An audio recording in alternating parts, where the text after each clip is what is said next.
મહીસાગર જિલ્લાના લુણાવાડા તાલુકાના મલેકપુર ગામે આજરોજ સવારના સુમારે એક અનોખો નજારો જોવા મળ્યો હતો કે જેમાં મલેકપુર ચોકડીથી થોડા અંતરે પસાર થતી કેનાલમાં અચાનક મગર દેખાતા ગ્રામજનો અને રાહદારીઓમાં ભારે કુતૂહલનો માહોલ સર્જાયો હતો। શરૂઆતમાં હાજર લોકોએ વિચાર્યું કે કેનાલના કિનારે કાળા રંગનો કોઈ લાકડાનો ટુકડો પડ્યો હશે, પરંતુ થોડું નજીક જઈ જોયું ત્યારે તેઓ આશ્ચર્યચકિત રહી ગયા, કારણ કે લાકડાનો ટુકડો નહીં પરંતુ જીવંત મગર હતો। આ મગર કેનાલના કિનારે ધીમે ધીમે હલનચલન કરી રહ્યો હતો અને પાણીના પ્રવાહ સાથે થોડું આગળ વધતો રહ્યો। ત્યારે આસપાસ ભેગા થયેલા ગ્રામજનો તેને જોવા માટે ઉમટી પડ્યા હતા, તો ઘણા લોકોએ આ અદ્ભુત દ્રશ્ય પોતાના મોબાઈલ ફોનમાં પણ કેદ કર્યું હતું। ત્યારે મગરને જોઈને કેટલાક લોકોને થોડી ભીતિ પણ અનુભવાઈ હતી। જો કે તે કેનાલના પાણીમાં પાછો અંદર ચાલી જતા લોકોએ રાહતનો શ્વાસ લીધો હતો। કાંચી દામોદ સાથે CN24 ન્યૂઝ મહીસાગર।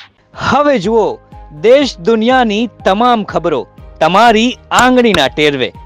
ઉઠાવો મોબાઈલ અને ગૂગલ પ્લે સ્ટોર પરથી ડાઉનલોડ કરો અમારી CN24 ન્યૂઝ મોબાઈલ એપ।